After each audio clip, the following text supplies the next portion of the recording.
Hello, this is David from Learn Arabic Easily with David. Good to see you again.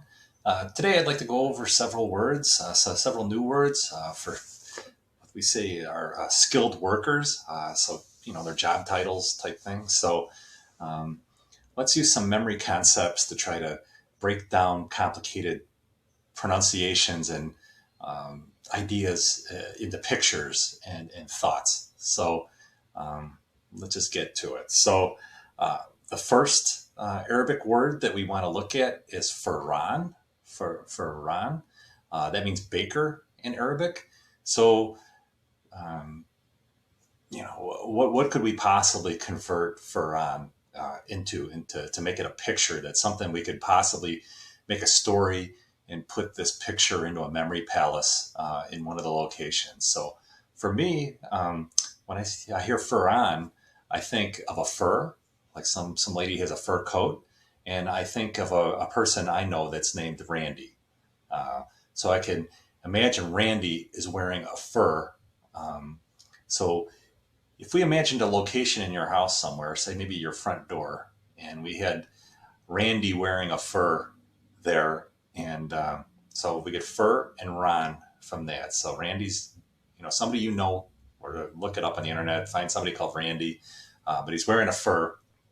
So Ferran, and maybe he throws on a baker's hat, or maybe he grabs a pan or something else, or maybe he's even opening up a little bakery right at your front door. So try to imagine, make a little movie in your mind uh, of this type of scenario.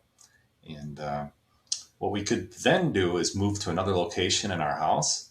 Say from your front door, there's a little table or something like that, where maybe you set your keys or something like that.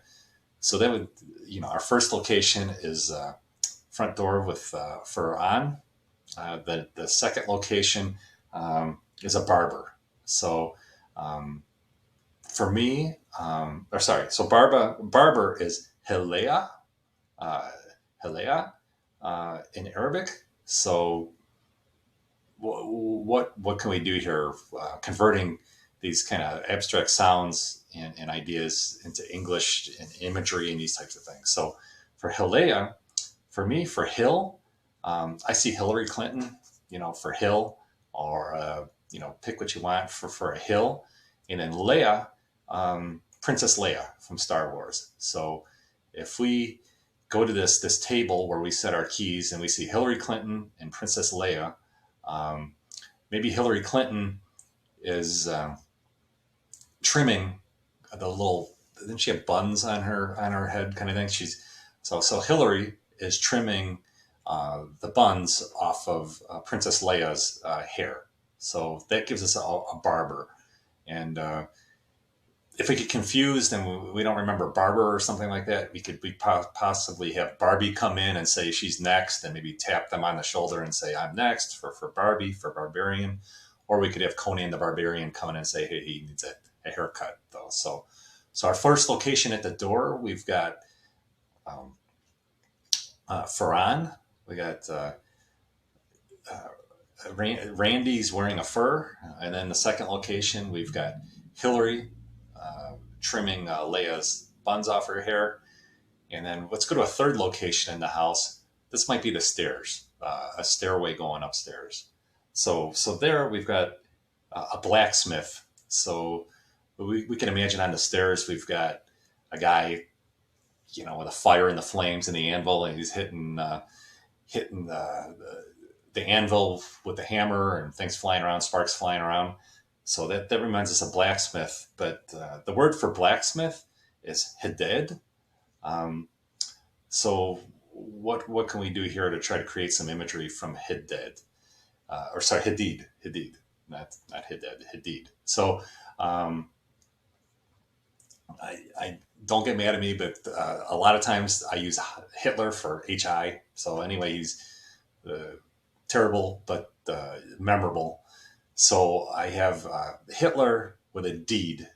Um, he's got a deed in his hand. So he comes in with a deed, and he's going to steal the blacksmith's shop from him. So blacksmith's happily working there, and here comes Hitler with a deed, and he hands the deed to the blacksmith and says, "This place is mine now.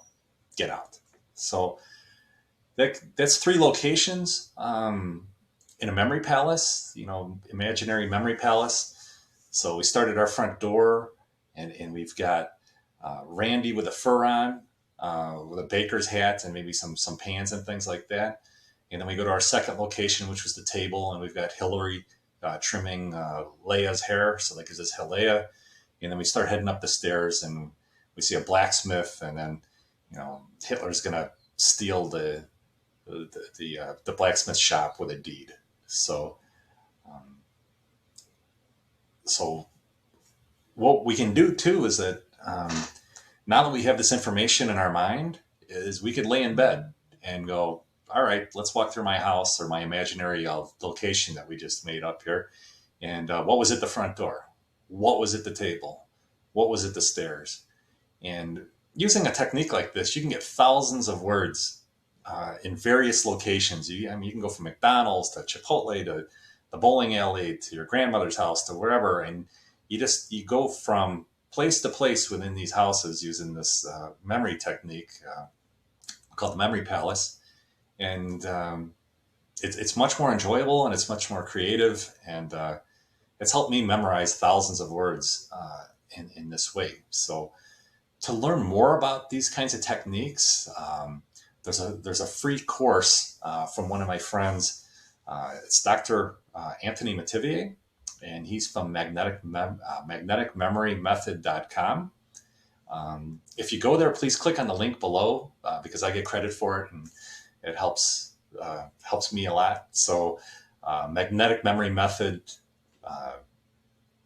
magneticmemorymethod.com/David, and try out his free course. There's no obligation, but he goes into great detail about how to create a memory palace, why I create a memory palace, and you can get a pretty good understanding on how to use these techniques. And if you're trying to learn a complicated language like Arabic, like I am, just rote repetition, or just spending hours and hours trying to learn this stuff just to forget it the next day, it can really feel like you're getting nowhere. But I'm hoping through this website and YouTube channel that I'll be able to help you learn Arabic vocabulary easily.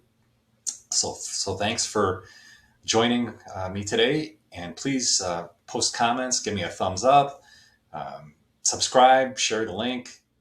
Please provide suggestions on what we can do better, and see you next time. Thank you. Shukran. Dilkun. Thanks.